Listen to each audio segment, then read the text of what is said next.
Hello and welcome to London, my hometown. I'm Chris Pensa, street art expert, urban explorer and creator of Street Art on Skates, the world's first and only live stream street art tour on rollerblades. And today I'm going to be taking you on an off the beaten track adventure, showing you some of my favourite unusual pieces of street art, unusual either in terms of their location or their technique.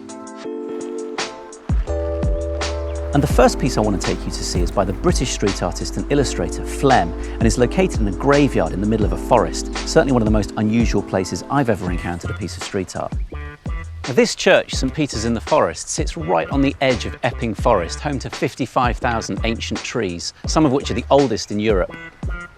Flem is well known for his spectacular, dreamlike narratives full of stick-thin, hybrid human characters, often building impossible flying machines or navigating through complex castle-like structures. And here we see three figures trapped and battling with nature, a birdcage-like structure encasing the central figure, the vines sprouting from the top of the piece beginning to engulf them. A reference both to the inevitability of nature reclaiming all things, but also to the overgrown charm and natural beauty of this woodland graveyard. And the theme of being trapped is something Flem's explored a number of times during the last 12 to 18 months, a direct response to the pandemic and the claustrophobic nature of life in lockdown.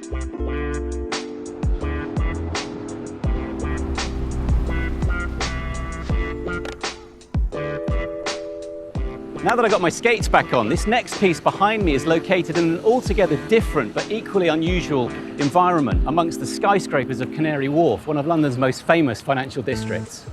This vibrant, abstract sculpture we're looking at here is called Scribble Form by the artist Julian Wilde, who, to put it simply, likes to doodle in 3 dimensions. And I love the way the artist manipulates heavy-duty structural steel with supreme delicacy and ease, as if simply twisting a paperclip or scrunching up a piece of paper.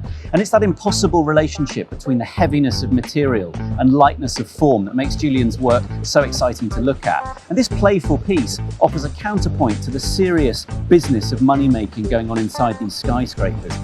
And whilst this work has a somewhat minimalist aesthetic, there's also an edge of chaos, reminding us all that however in control we feel, chaos and disorder is never far away.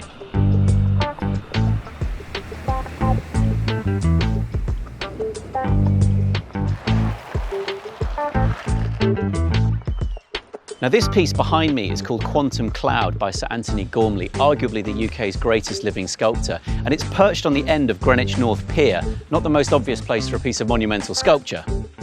Quantum Cloud, like much of Gormley's work since the 1960s, investigates the fundamental question of where human beings stand in relation to nature and the cosmos.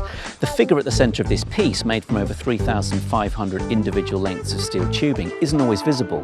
It emerges and disappears depending on exactly where you're standing. And this element of illusion reinforces the notion that reality, like every flower and living creature, is always in a state of emergence, a process, however slow, of becoming something else.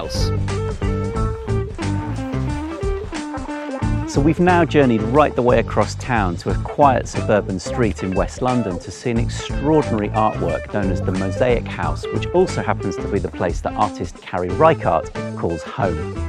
20 years in the making, the Mosaic House is so jam-packed with images, symbols, references and stories, it's hard to know where to begin.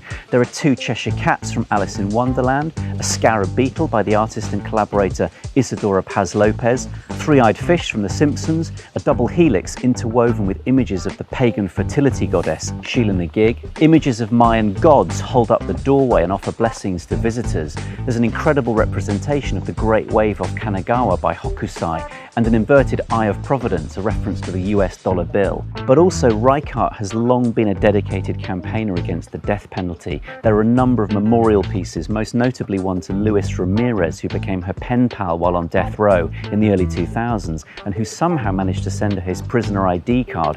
A truly remarkable work of art, the Mosaic House is in essence an intensely intimate self-portrait of a fascinating artist, and I hope Carrie's neighbours have grown to love it as much as I do.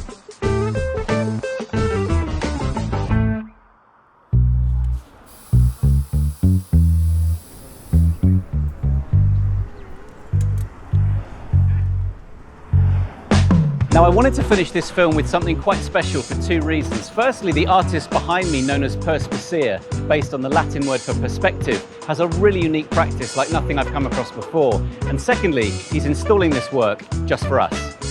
And as you can see, Pensa creates the most insanely intricate and extraordinary installations using only thread. And when I say he uses thread, I mean he uses a lot of thread. For this particular piece, he's used a whopping 8 kilometers of black thread, continuously woven around 250 screws, each numbered in sequence. And in order to wind the thread around the right screw in precisely the right order, he follows a digitally generated series of numbers being read aloud through his headphones. And when I first witnessed him at work, I just assumed he was listening to music, but what became clear is that what he's actually streaming into his ears is, in a way, the artwork itself in a digital format, a bit like coded information being sent to a 3D printer. So this piece is called Mortality, which, just like the phlegm piece we started with, is a direct reference to the pandemic, whether considering the death of someone we love or our own temporary existence. And because the original version of this artwork was removed for display in a gallery exhibition, the reintroduction of this piece onto the street where it belongs represents a beautiful reincarnation.